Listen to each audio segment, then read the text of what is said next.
Today I'm going to walk you through how to connect your pelvic floor with your breath.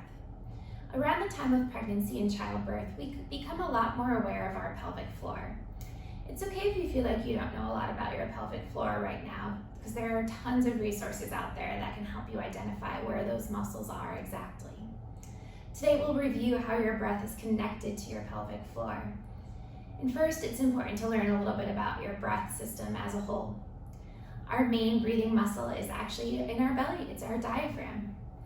And it's a dome-shaped muscle that sits directly underneath your rib cage. When we breathe in, our diaphragm flattens out and pushes on our abdominal contents, which are the stomach, the intestines, the bladder, etc. And this sends them down towards our pelvis.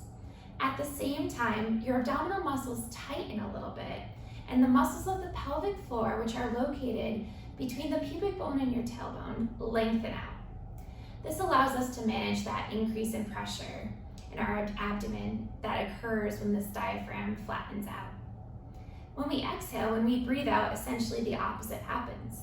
The diaphragm relaxes and goes back up toward the heart. The organs move up as well, and the pelvic floor contracts.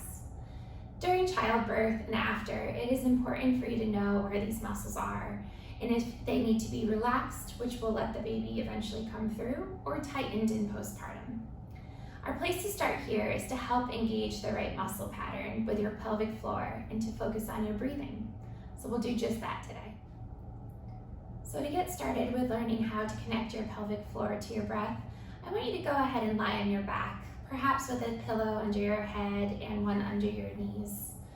If that is not comfortable to you right now, you can also be in a seated position. I'm going to stay in a seated position and walk you through.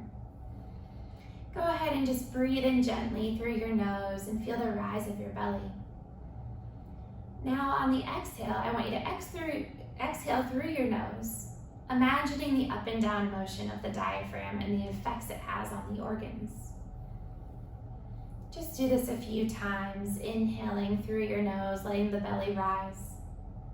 And exhale again through your nose, just imagining that up and down motion of the diaphragm.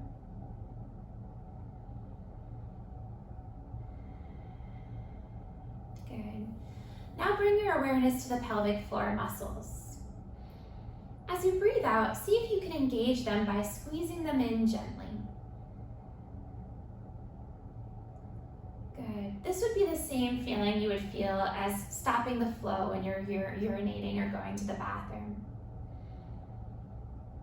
The key here is to not only contract when you exhale, but also relax when you inhale. So if you think about it, putting it all together, you're going to inhale and let your pelvic floor relax a little bit, letting that belly rise up. Good. On the exhale, everything contracts in, and you kind of see if you can tighten that pelvic floor area, bringing it up and in a little bit. Good. Inhale, let it all relax, belly rises, pelvic floor releases. Good. Exhale, everything back up in together. Good. Do this a few more times. Inhale, letting the belly rise, pelvic floor relax. And exhale, contracting your diaphragm in and seeing if you can tighten that pelvic floor inwards a little. Good. You can try this a few times in different positions. You can try it sitting up if you were already on the ground. You can try it in a yogi squat, which is another great option. And just see if any position allows you to better identify with those muscles in your pelvic floor. I recommend that you do this at least once a week if you're really trying to bring that awareness to your pelvic floor and learn how to connect with your breath. Enjoy.